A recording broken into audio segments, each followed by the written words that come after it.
Halo semuanya, kalian nggak sampai saya? Saya sebenarnya lahir di Prancis dan tumbuh dalam keluarga Syiah bernama Isma. Saat saya bermain, punggung saya patah. Dokter bahkan memperkirakan bahwa saya akan berakhir di kursi roda, minum obat penghilang rasa sakit setiap hari untuk menahan rasa sakit. Saya bahkan menjadi imam junior. Saya sangat religius, Anda tahu, sangat bersemangat, berusaha menjadi muslim yang baik, terutama untuk menyembuhkan punggung saya. Namun semuanya berubah ketika saya bertemu dengan seorang teman Kristen di universitas. Saat kami berdebat, Olivier berkata, mari kita bahas kepraktisan. Anda tahu, fakta. Yesus berkata, dari buahnya lah kamu akan mengenal pohon.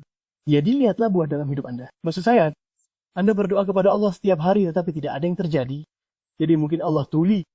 Saya tidak punya jawaban. Mungkin Anda benar di sana. Jadi dia berkata, mungkin Anda harus mengganti pohon jika Anda menginginkan buah yang berbeda. Tuhan saya hidup dan dia dapat menyembuhkan Anda. Saya berkata, baiklah, tunjukkan padaku. Lalu dia berkata, baik, datanglah ke rumahku dan kami akan berdoa untuk bersama ibuku. Jadi, mereka meletakkan tangan mereka di punggung saya dan berkata dalam nama Yesus. Dan boom, saya terbebas dari sakit. Saya berkata, wow, Yesus ini luar biasa. Hah? Maksud saya dia menunjukkan sesuatu kepada saya dalam hitungan menit yang bahkan tidak dapat dilakukan Allah selama bertahun-tahun. Saya pulang ke rumah hari itu dan beritahu orang tua saya bahwa Yesus telah menyembuhkan saya. Lalu saya berkata, tahukah Anda, Yesus menunjukkan kepada saya bahwa dia adalah Tuhan yang perkasa, bahwa saya pikir dia jalannya. Dan pada saat itu, ayah saya langsung marah dan berkata kepada saya, jika kamu menghujat agama kami, kamu keluar dari rumah ini, dan kamu bukan lagi anak kami. Malam itu, saya menangis di tempat tidur. Namun hal yang baik dari pengalaman itu adalah bahwa hal itu mengangkat tabir di depan mata saya. Dan saya mulai melihat hal-hal yang belum pernah saya lihat sebelumnya. Saya meneliti membandingkan Al-Quran dan Alkitab untuk mendapatkan jawaban dan kejelasan. Anda tahu Al-Quran menyatakan bahwa Yesus lahir dari seorang perawan Maryam. Yesus tidak pernah berdosa. Dia telah melakukan banyak mujizat. Dia adalah Roh Tuhan.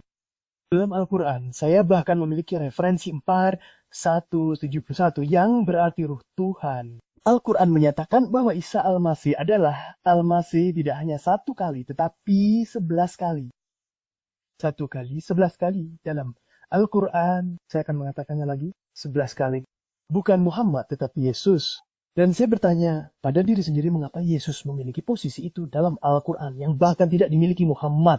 Saya seperti, wow, itu luar biasa. Saya berkata pada diri sendiri, entah Yesus adalah siapa yang dia katakan, atau dia adalah pembohong terbesar sepanjang masa.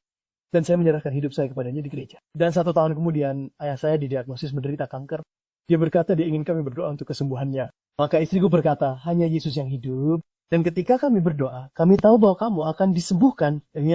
Dan dia menjawab, saya percaya bahwa Yesus adalah anak Tuhan. Dan dia memberitahu kami bahwa tidak ada cecak kanker dalam hasil darah.